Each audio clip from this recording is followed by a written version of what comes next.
Hello, scholars, and thanks for joining me at Chapter 3 of Balto of the Blue Dawn today. Chapter 3, A Race Against Time. The Alaskan boy looked at Jack and Annie. "They can't delay," he whispered frantically. "It sounds like medicine is on the way," Jack said, trying to calm him. "It will arrive once the storm passes." "But it needs to get here as soon as possible," said Oki. "The doctor said," started Annie. "The doctors can do nothing until the medicine arrives," Oki said. "But there is something I can do." He headed down the hall and hurried out the front door of the hospital into the dark air. As he left, a gust of frigid air blew into the waiting room. "That's it," Annie said to Jack. "What?" he said. "Our mission. Help save the lives of these sick people," Annie said. "That's why Merlin sent us here." "I think you're right," said Jack. "So let's talk to the doctor and nurse and find out what we can do." "No, we should go," said Annie. "Go where?" asked Jack. "Go save Oki's life first," Annie said.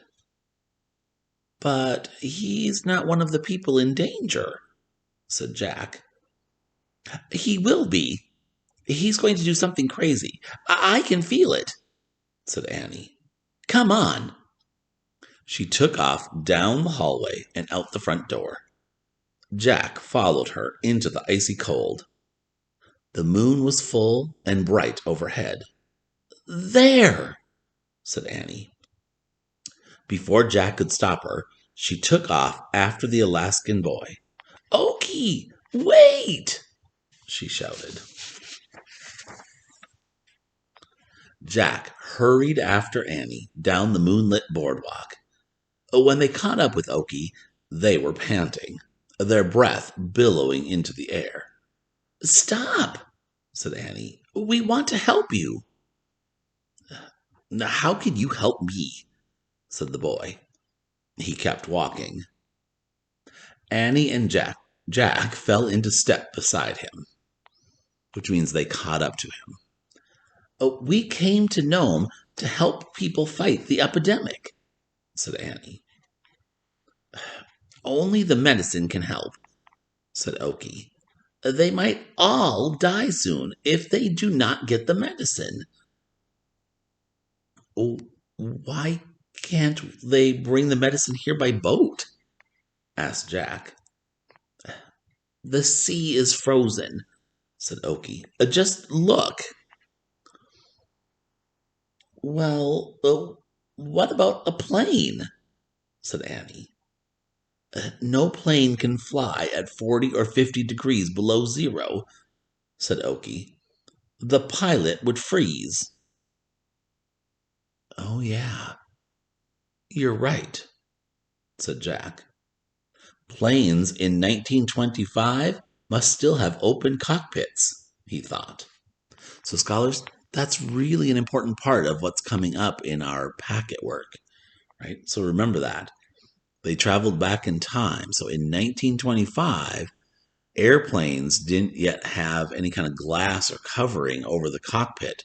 So the pilot would be, right, out in the open conditions of the weather. So it'd be way too cold to fly an airplane without having some kind of covering in the cockpit. A car?" asked Annie. "No roads in winter," said Oki. "The only way to Nome is by dog sled, over the mail trail." "So, what do you plan to do?" asked Jack. "I will take a team of dogs and find Gunner Kaysen," said Oki. "I will travel through the storm and bring the medicine back myself." But what about the blizzard? Asked Jack. The one the mayor was talking about. The huge blizzard sweeping down from the Arctic. Any good musher with a good team of dogs can handle a blizzard, said Okie. "Uh, Where's your team?" asked Annie.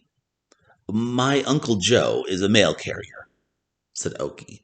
He has a team that runs to Port Safety and Solomon and beyond all the time. So your Uncle Joe will go with you? Asked Annie.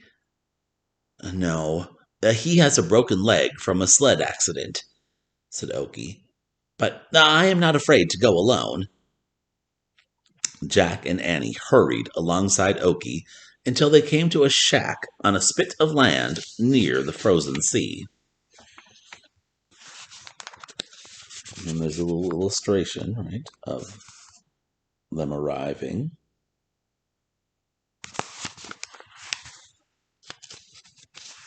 All right, if you're tracking with me, I'm on page 32.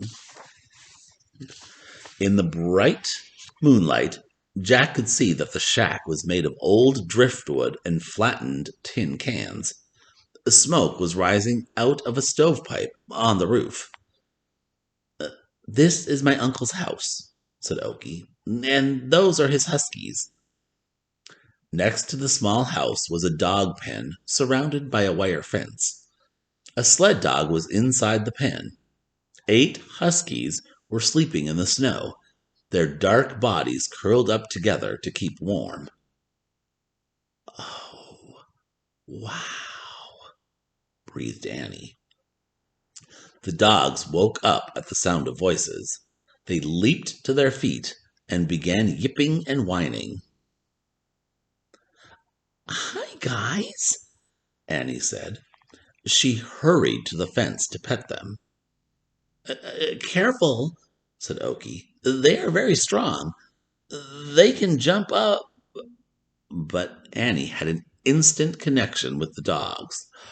Oh, you're beautiful, she said, reaching over the fence and rubbing different furry heads. Hey, what's your name? And what's your name? As Annie spoke, the dogs flattened their ears and their lips curved into smiles. They really like her, Okie said to Jack. He sounded impressed.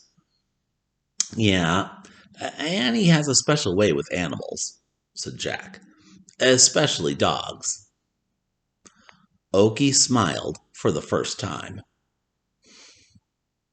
Do you and Annie want to come inside and get warm? He said.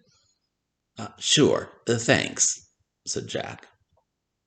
Jack and Annie followed the Alaskan boy into the shack. Inside, a lantern lit a drafty room that smelled of fish and kerosene, which is an oil for burning lanterns. Scratchy band music came from a wooden radio with big knobs. I must speak to my uncle. He is in bed, said Okie. He opened a door and slipped into another room. Jack and Annie looked around. Strips of dried, dark pink fish hung from a rack near the stove, which was made from an old metal barrel. Wooden barrels were set as chairs around a wooden table. Voices came from the other room.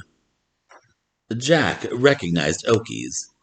But I can go alone.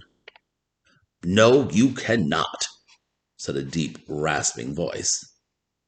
Jack wondered if he and Annie should leave. It seemed wrong to overhear a family argument. Let's go outside, he said to Annie. But we have to help fight the epidemic, she said. I know, said Jack. But maybe it would be better to go back to the hospital and... What? Listen, Annie interrupted. She pointed to the radio. The music had stopped. A news bulletin had come on. A desperate drama is unfolding in Alaska, in the town of Nome, the broadcaster said. Nome? Said Annie, as she turned up the volume of the radio. All eyes are on this small, ice-bound town in the Northern Territory, where an outbreak of diphtheria has already claimed 5 lives. 20 of the best mushers and more than 160 dogs have been heroically running a relay across the frozen tundra. They must travel a total of 600 miles to get medicine from Nenana, Alaska, to the town of Nome. That's us, said Oki, hurrying back into the room. But now a blizzard threatens to curtail the efforts to save the residents of Nome, the announcer said. The storm is expected to sweep down from the Arctic with 40-mile-per-hour winds and temperatures as low as 30 degrees below zero. Oh, man, said Jack. It is unclear whether the mushers and their teams of heroic dogs will be able to continue, the announcer said. The medicine is now in the hands of champion musher Gunnar Kaysen. Will he and his lead dog Balto be forced to stop their life-saving journey? Balto? Said Annie. Didn't we see a statue of him in Central Park in New York? Yeah, but I can't remember why he's so famous, said Jack. Me neither, said Annie. Will the blizzard keep the medicine from getting to the sick and dying in Nome? The announcer said. It's a race against time, a race against death. Then the man's voice turned cheerful. And now we return to the music of King Oliver's Creole Jazz Band. The lively music came back on, and Oki turned the radio off. I'm going. I'm taking the dogs, he said. He grabbed a burlap sack hanging near the door and started filling it with dried fish. I'll take this to feed them along the way. I'll find Kaysen. I know. Do not go. Please. Jack and Annie turned to see a native Alaskan man hobbling into the room on a crutch. He had long, jet black hair and wore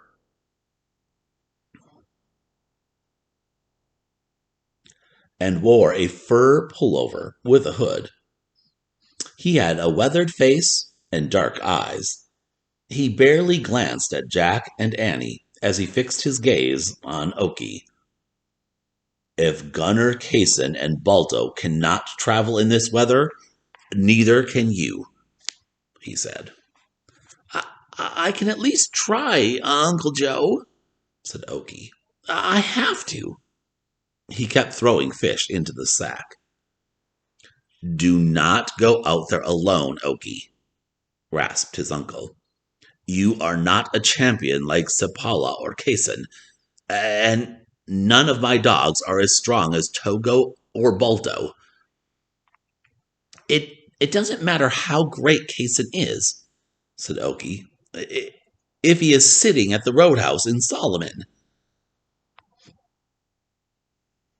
If he waits for good reason, said Oki's uncle. Any team can be lost in a blizzard. Let me go, please, Oki said, facing his uncle. No, shouted the man. Jack held his breath as he looked back and forth from Oki to his uncle. Annie started to interrupt, but Jack shook his head at her. This isn't our business, he thought. I have run the trail many times, said Oki. I can do it with my eyes closed. But I have always been with you, his uncle said. You have never gone out alone. I have to try, said Oki. Who will help you in a whiteout? His uncle asked. Who will help you if the ice breaks and moves out to sea? You will be gone forever. Maybe, but what about my mother? Oki cried. And my sister. They can't breathe. They can't swallow. They are on fire with fever. I promised them the medicine would arrive tonight. If it doesn't come soon, they will be gone forever. I have to hurry.